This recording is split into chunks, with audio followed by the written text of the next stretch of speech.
और चलिए अब बात करते हैं विस्तार से खबरों की। बड़ी खबर आपको बता दें, पाकिस्तान और अफगानिस्तान के बीच संघर्ष बढ़ गया है। पाकिस्तान पर अफगानिस्तान के लगातार हमले जारी है। डुरंड लाइन के पास जोरदार ब्लास्ट हुआ है। अफगानिस्तान की तरफ से यह बड़ा दावा किया गया है कि 24 घंटे में 41 पाक सैनिकों को मार गिराया गया। पाक की 12 चौकियों पर कब्जा कर लिया गया। जवाबी हमले पर कार्रवाई की है। ये बड़ी खबर आपको बता दें, पाकिस्तान और अफगानिस्तान के बीच एक बार फिर से सैन्य संघर्ष बढ़ गया है। एक के बाद एक पाकिस्तान पर अफगानिस्तान के बड़े अटैक। पाक पर अफगानिस्तान के लगातार हमले जारी है। डुरंड लाइन के पास जोरदार ब्लास्ट हुआ है। 24 घंटे में 41 पाक सैनिक मार गिराए गए हैं। पाकिस्तान की 12 चौकियों पर अब अफगानिस्तान का कब्जा है। जवाबी हमले पर यह कार्रवाई हुई है।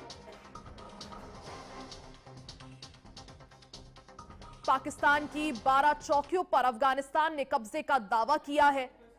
पाकिस्तान और अफगानिस्तान के बीच तनाव इस वक्त अपने चरम पर है। पाकिस्तान और अफगानिस्तान के बीच लगातार हमले जारी हैं। इस बीच अफगानिस्तान की तरफ से बड़ा दावा किया गया है कि पाकिस्तान के 41 सैनिकों को मार गिराया गया और सिर्फ सैनिकों को ही नहीं बल्कि 12 चौकियों पर कब्जा भी किया गया है।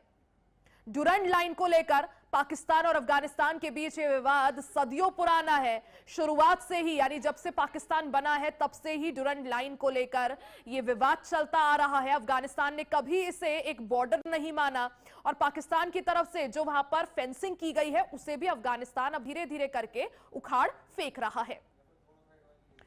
और इसी पर चर्चा करेंगे। हमारे साथ रक्षा विशेषज्ञ ग्रुप कैप्टन आशीष सहाय जी जुड़ चुके हैं, साथ ही फॉरेन एक्सपर्ट संजीव श्रीवास्तव जी हमारे साथ जुड़ गए हैं। आप दोनों का ही बहुत बहुत स्वागत है सर HNN न्यूज पर। ग्रुप कैप्टन आशीष सहाय जी, सबसे पहले आपके पास आना चाहूंगी। सर, जिस तरह से इस वक्त एक तरफ मिडिल ईस्ट का एक वॉर फ्रंट खुला हुआ है, उसके बाद पाकिस्तान अफगानिस्तान आप देख लीजिए, यहां भी तनाव अपने चरम पर है, और तीसरी तरफ देखा जाए तो रशिया यूक्रेन के बीच कई सालों से जंग लगातार जारी है। क्या समझा जाए, क्या तीसरे विश्व युद्ध की ओर आगे बढ़ते हुए हम?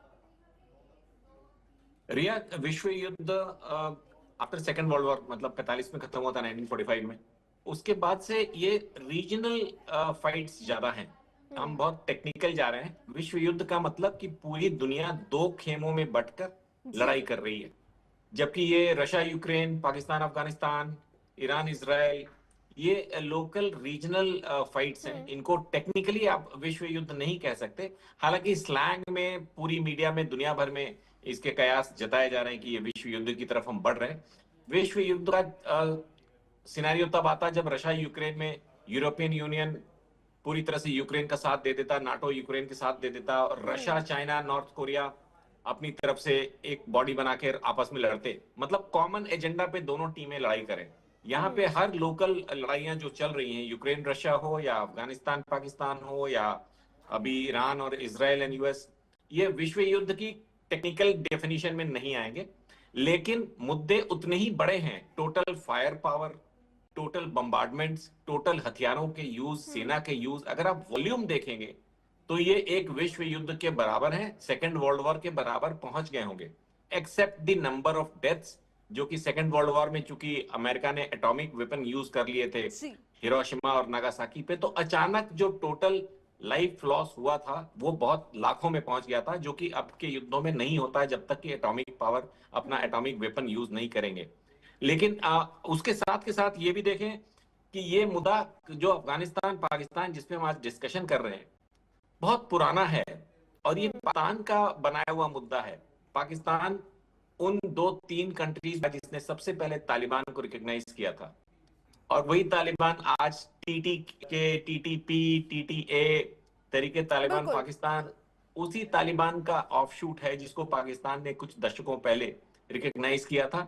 लेकिन अगर आप गलत का साथ देंगे तो एक बिल्कुल, ना एक देखिए, दिन और मुझे आपके लगता है वो ऊपर। जवाब भी अब पाकिस्तान को मिल रहा है कि जिस तालिबान को उसने पाला पोसा बड़ा किया, आज वही उसके वजूद को खत्म करना चाह रहा है। लौटूंगी आपके पास, हमारे साथ संजीव श्रीवास्तव जी भी जुड़े हुए हैं। संजीव जी, देखिए, एक तरफ जहां पाकिस्तान और अफगानिस्तान के बीच तनाव जो है अपने चरम पर पहुंच गया है, लगातार जो है दोनों ही तरफ से बॉम्बार्डिंग हो रही है। संजीव जी, भारत पर इसका क्या इंपैक्ट, क्योंकि अफगानिस्तान जो है एक तरफ पाकिस्तान के साथ माफी चाहूंगी, पाकिस्तान जो है अफगानिस्तान के साथ बिजी है, तो क्या एलओसी जो पाकिस्तान और भारत का बॉर्डर है वहां पर तनाव कम, वहां पर टेंशन कम? देखिए, एलओसी पर पाकिस्तान की जो साजिशें हैं वो लगातार वो करते हैं कि कोशिश करता है। और वहां पर Pakistan occupied Kashmir terror camps आज भी चल रहे हैं। आज भी पाकिस्तान ने कोई ऐसे एक्शंस नहीं लिए हैं कि जिससे कि ये पता चले कि ये जो आतंकवाद के जो ठिकाने हैं, जो स्पॉन्सर सपोर्ट करने का जो मैकेनिज्म है, उसको पाकिस्तान ने कहीं छोड़ा है। और जाहिर है कि ये जो भस्मासुरी जो पाकिस्तान की नीति रही है, उसी की वजह से आज पाकिस्तान अपने दूसरे फ्रंट पर, जो उसका वेस्टर्न फ्रंट है अफगानिस्तान का, उस पर वो पूरी तरह से फंस चुका है। और पूरी तरीके से वहां पर एक क्वागमायर है जिसमें कि वो पूरी तरह से फंसा हुआ है और उससे निकलने के अभी मैं आसार नहीं देखता। और ये जो पूरी सिचुएशन अफगानिस्तान और पाकिस्तान की है, उसका पाकिस्तान ही क्रिएटर है।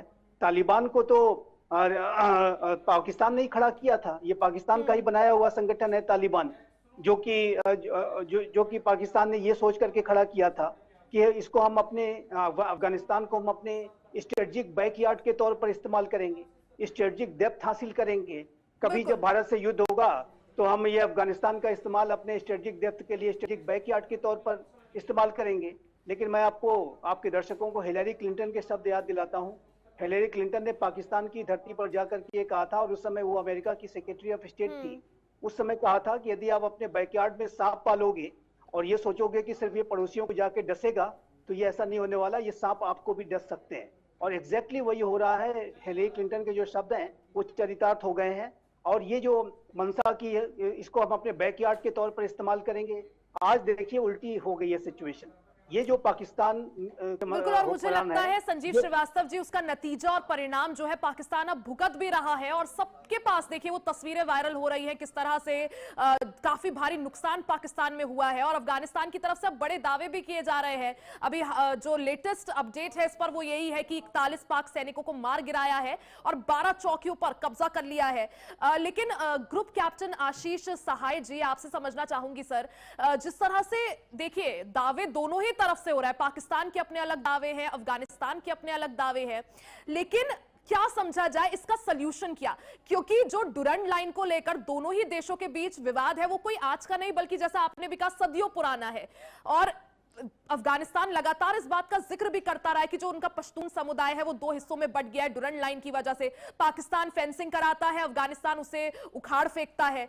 और जो टीटीपी का आपने जिक्र किया, पाकिस्तान लगातार अफगानिस्तान सरकार पर आरोप लगाता है कि टीटीपी को वो एक तरह से सपोर्ट करते हैं, और टीटीपी ही पाकिस्तान में इस वक्त जो भी जो है इंटरिम जो भी चीजें चल रही है, अस्थिरता चल रही है, उसके पीछे टीटीपी जिम्मेदार है। लेकिन इसका सल्यूशन क्या? देखिए, कई दिन हो गए हैं अफगानिस्तान और पाकिस्तान के बीच जो ये वॉर जैसे हालात, पाकिस्तान ने तो ये तक कहा था कि ओपन वॉर है। इसका सल्यूशन क्या सर? सिंपल सा। रिया, इसका सॉल्यूशन है नहीं, क्योंकि इसका कोई प्रॉब्लम नहीं है। ये अननेसेसरी वॉर है। पाकिस्तान अगर ये चाहता है, जो उनकी दशकों की पॉलिसी रही है कि इंटरनल अनरेस्ट, उनकी जो मिलिट्री है आर्मी, उसके करप्शन को कवर अप करने के लिए तीसरे देशों को यूज किया जाए, पीओके को यूज किया जाए, बलूचिस्तान के बॉर्डर एरियाज को यूज किया जाए, ताकि पूरी पाकिस्तान की जनता ये सोचे कि हमारी आर्मी लिए कुछ काम कर रही है। वो ऑलमोस्ट मार्शल लॉ पे चल रहे हैं। उनके यहाँ गवर्नेंस सिविल नहीं है, गवर्नेंस वहां पे आर्मी की है, और वो अपने इंटरनल रिफ्ट्स एंड प्रॉब्लम्स को काउंटर करने के लिए बॉर्डर स्कर्मिशेस करते रहते हैं, क्योंकि इससे उनको ऐसा लगता है कि वहां की आवाम, वहां की जनता एक हो जाएगी। अफगानिस्तान पाकिस्तान बॉर्डर पे इस वक्त जो हो रहा है, या कुछ और पीछे चले जाए, कोई स्पेसिफिक रीजन कि क्या अफगानिस्तान पाकिस्तान से बलूचिस्तान को या कुछ लैंड ले लेना चाहता है, या पाकिस्तान का अफगानिस्तान में कोई ऐसा इंटरेस्ट है? नहीं। एक मस्जिद में ब्लास्ट हुआ, 30-35 लोग मर गए, उसके लिए टीटीपी को ब्लेम कर दो या अफगानिस्तान को ब्लेम कर दो, शिया सुन्नी कर दो, और उसके बाद अनवारंटेड एयर स्ट्राइक कर दो। अफगानिस्तान भी एक सॉवरेन नेशन है, आप वहां के सिविलियन टारगेट को डिश करने चले गए, एक ही परिवार के 15-20 लोगों को मार दिया और कितने सिविलियंस मार दिए, तो क्या वो रिटेलिएट नहीं करेंगे? वो भी वॉरियर्स हैं, अफगान भी वॉरियर्स हैं, उनके पास भी युद्ध से नहीं डरने वाली प्रजातियां अभी भी पाई जाती हैं, चाहे वो पहाड़ों में रहती हो, कंधार में रहती। कंधार के उनके कोर हेडक्वार्टर्स हैं अल बद्र के, उसने ऑफिशियली बोला है कि हमने पाकिस्तान के मिलिट्री टारगेट्स को हिट किया है, वहां के रेगुलर आर्मी के लोगों को बंधक बनाया है, वहां की पुलिस चौकियों को हथियाया है, पुलिस चौकियों से लड़ाई के सामान उठा ले गए, मीडियम मशीन गन, M4 और कुछ और walkie talkie, radio sets, launchers, shoulder based launchers की फोटोग्राफ्स ऑफिशियली कोर हेडक्वार्टर्स ने कंधार से रिलीज की है।